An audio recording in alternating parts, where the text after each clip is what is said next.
Hi again, I'm back. I just went over composition, dynamic composition in class, but I forgot to show you all the examples I got for you. So here we go. Watch this very short video. Um, these are some examples that I gathered on my Pinterest board for dynamic composition. I'll share this link with you so that you can look at them again if you want. I highly recommend making a Pinterest account or some other platform where you can gather reference photos. You don't want to copy anything from the internet because that's a copyright infringement. However, if you look at something, like say you look at this thing, it can spark ideas and inspiration. So I'm looking at this and thinking, how cool is the thread that's coming from her eyes? It's like pretty evocative of feel. It's emotive. It makes you feel kind of uncomfortable. And so I really like the idea of adding thread to something. So I wouldn't copy this artist's idea exactly, but I might use the idea of thread in general and putting that into a piece. So using what already exists in the world just as inspiration is a really great place to get started. So these are some examples. Most of them I gathered that are great examples of dynamic compositions.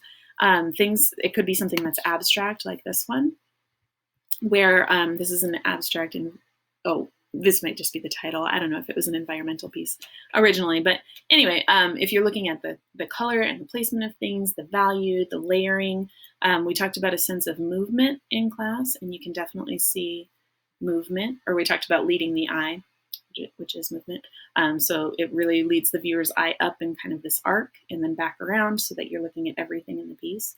There's visual balance in the contrast of value and color.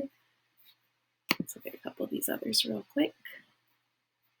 There is such thing as symmetrical balance, and it's not a bad thing if it's intentional, like this piece right here. I talked about no middle of the page floating eyeballs, which is a good convention, but this is middle of the page, focal point of the flower, but it's reinforced by a lot of things. It's reinforced by this secondary circle that's around it, this mandala kind of thing right here, the figures that are reaching out to the flower, and then there's also the message of the piece, which is down here, the future is unwritten. So this piece is very symmetrical, but it's symmetrical on purpose, and it's perfect. So your symmetry can be part of the piece if that's an integral part of the piece. Same goes kind of with this one, where the figure is in the middle, but it's reinforced and kind of balanced and has all this beautiful, it is figure-ground relationship that's involved, but the relationship between the figure and the ground is about the contrast and the color. But you can see all these beautiful negative spaces in the hair and then negative spaces over here. So it's more than just a big blocky blank background. This one, the focal point is reinforced by these lines that are directing in towards it. The flower is a different color than everything else. It's also a very different subject, like there can be contrast in concept, where this person in a gas mask looks kind of ominous, and then the flower is very beautiful, and he's doing something to it that doesn't look very nice. But there's a lot to be said in the narrative of it, and that's how the focal point is really being reinforced conceptually as well as visually. In this portrait, I did put a non-example in here of dynamic composition. So this piece is beautiful. It's very nicely done, but it's a very traditional head and shoulders 3/4 view portrait. So it's not bad, but it's not necessarily a dynamic composition. If you look at some of these other portraits that I put in my collection, this one, for example, still a portrait of a woman's face, but now the hands are creating some more visual interest. Diagonals are a good thing to use for dynamic portraiture, or compositions in general. Sorry, I lost track of my thought there for a second. And then the brushwork and all of the things that are more expressive are helping this to be a more dynamic composition than just the head and shoulders. I actually put a lot of portraits in here because I came across a bunch that were really cool, like this one. It uses repetition in different expressions. Here's another one that I saw. This one. So this one also is a head and shoulders composition. However, there's a lot more going on as far as breaking up the space. That first example I showed of the 3/4 head and shoulders, it just had a blank background, one color.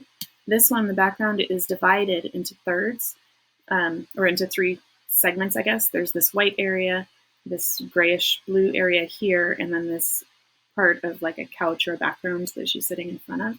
And so that breaks up the background space as well as the shading and everything that's in there. And then her hair, the way that her hair is kind of like messier around the edges, is breaking up that negative space as well. And then there's really good like sense of value shifts and contrast in the skin tones. And even the position is just slightly hunched forward, but it's enough to give it more of a, this person seems to have more of a personality. Like you can kind of feel what she's feeling. She doesn't look very happy, right? And maybe she's thinking. It seems very thoughtful. Where the other one was just like a lovely depiction of the person. This one seems more evocative and like you're feeling more of what the person is feeling. So I would say this is the more successful dynamic composition if you're looking at portraiture.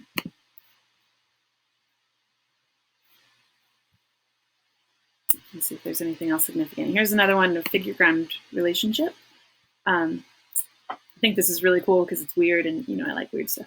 But the portrait, again, is in the middle, but then the background has all these really strange little doll figures. And I think that this has a message or narrative behind it. So think through what you think this one might be about.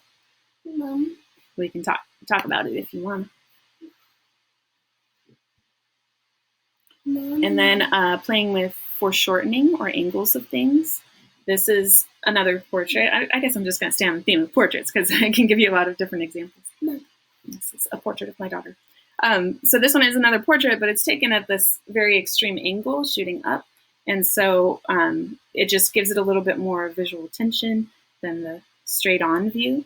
You're seeing things in different proportions, like that hand looks really big because it's closer to the viewer where his head is further away. This one has a breakup of the typical facial features, so it adds something kind of interesting. And because this part is so complicated and different and strange, I think that that's why this artist, this one here, chose to leave the background more blank. I kind of feel like it could still use a little something in the background, in addition to like all of this going on. I think a color shift or something to break up that space a little bit could have been effective, but that's where working in thumbnails kind of comes in and helps you figure out compositions. So I'm just going to share this link with you and you can take a look at this stuff on your own. Sorry about my little interloper here.